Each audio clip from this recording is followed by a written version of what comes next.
Good morning, Amerika! Magandang gabi, Pilipinas! So today nga ay nagpunta kami nila Yumi dito sa Ice Arena. Kasama si Ellie at ang kanyang kapatid. So ayan, nandito na sila Yumi sa pinaka-entrance bago ka makapasok dun sa mismong ice area. At nakasuot na rin sila ng ice skates. So ayan, padaanin nyo muna kasi yung dadaan. Tawa kayo ng tawa dyan ni Ellie. May dadaan, no? So ayan nga, sa mga oras na yan, nagtatanungan na sila ni Ellie kung sino ang mauuna sa kanilang dalawa. Pero dahil walang may gustong mauna sa kanilang dalawa, naisip ni Yumi na itong kapatid ni Ellie ang paunahin bago silang dalawa ni Ellie. So dahil sumang-ayon na rin siya, o ayan, siya na yung nauna at sumunod tong dalawa. O di ba magkasabay pa sila. Ayan! Ay, natutumba si Ellie. So ayan, bigla naman ako kinabahan. Akala ko matutuloy ang matumba si Ellie. Oh my gosh. So nung papunta pa lang kami dito, ang sabi nung kapatid ni Ellie is marunong na siyang mag-ice skate. Yung pala, parang hindi rin naman. Kaya ayan, tatlo silang hindi marunong. Kaya nasa gilid lang silang tatlo. At ayan, dahil si Yumi ang kanilang leader, ayan, follow the leader. Oh, Yumi, ano ginagawa mo dyan? Ano namang kalokohan ang pinagagawa mo? Mag-ice skating. So ayan, while nandun na sila Yumi sa may gilid, nakita ko tong bata. Ayan o, tinuturuan ng nanay niya. O diba, bata pa lang, tinuturuan na ng nanay niya. Pero naisip ko lang, hindi kaya mapipilayan yung bata na yan pagka natumba-tumba yan dyan? Kasi diba, ang lambot pa ng buto niyan.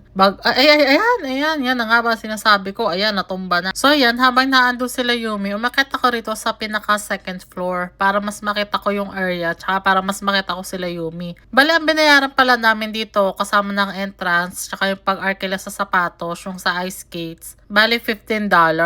Bale, kung i-convert mo siya sa peso, siguro man sa 800 plus to 900, mga ganon. Ang opening time niya is 8 a.m. to 10 p.m. Ito nga palang ice arena na pinuntahan namin is nasa loob siya ng university. So dito rin minsan naglalaro ng mga hockey. Usually din yung mga nandyan, yung mga teenager dyan, yan yung mga nag-aaral sa college. Ay dahil sinasabi ko sa'yo, ang daming gwapo. Kaya kung gusto mong magka-jowa, punta ka dito, araw-arawin mo dahil imposible hindi ka makaka-jowa. O, pag bago ka lang dito sa US, alam mo na kung saan ka unang pupunta. Pumunta ka ng ice arena, nasa loob ng university, para magka-apam ka kaagad. Tapos, syempre, wag mo nang pakawalan, yakagin mo na agad umuwi ng Pilipinas at takutin mo doon para pakasalan ka kaagad, o diba? Charot lang po yun. Pero kung gusto mo rin naman talaga, why not? Coconut, diba? At yun nga, nung nagbayad na ako at tatlo lang yung binayaran ko, tinanong ako ni Yumi, bakit daw tatlo lang? Hindi ba ako mag-ice skating? Sabi ko, ay hindi. Ayoko ng sakit ng katawan, uy. Hindi ako magbabayad ng $15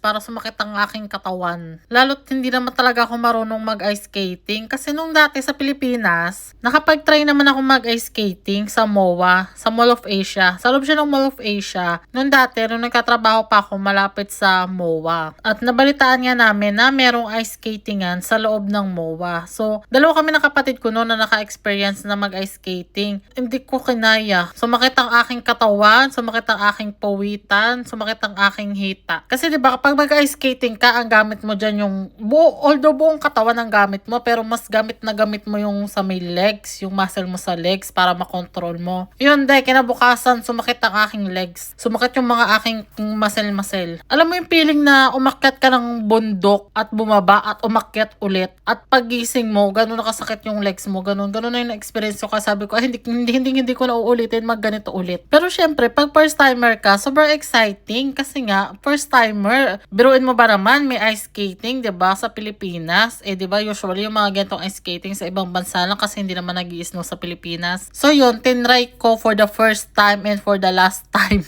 Tsaka noon kasi, bata pa ako, 'di ba? Pag bata, adventurous, ganun. Parang mga ano lang ako noon, mga 16. Huy, hindi 16. Mga ano ko noon, age of 20 or 21, mga ganun yung age ko. Kaya pang matumba, madapa, ganun. Pero ngayon, nasa 30 na ako. Bag-vacuum lang ako ng ilalim ng higaan. Hindi na ako makatayo ulit. Ang sakit sa balakang. Hindi ko alam kung ako lang ba or ganun talaga pag tumungtong ka na ng 30. At ayan na sila Yumi. Nakailang ikot na rin sila dyan. At siguro napapagod na rin siya at maya-maya, sumenyas na rin yan sa akin na siya raw ay nagugutom na. At ayan, nung nakababa na ako rito, ayan, may nabidyohan pa ako na natumba. Aray ko, kung sa akin yan, napakasakit niyan sa balakang. So, ayan, palabas na sila dito. Mukhang nag-enjoy naman sila at sila ay super happy, lalo na si Yumi. Ay, ano yan, nag-unggoy?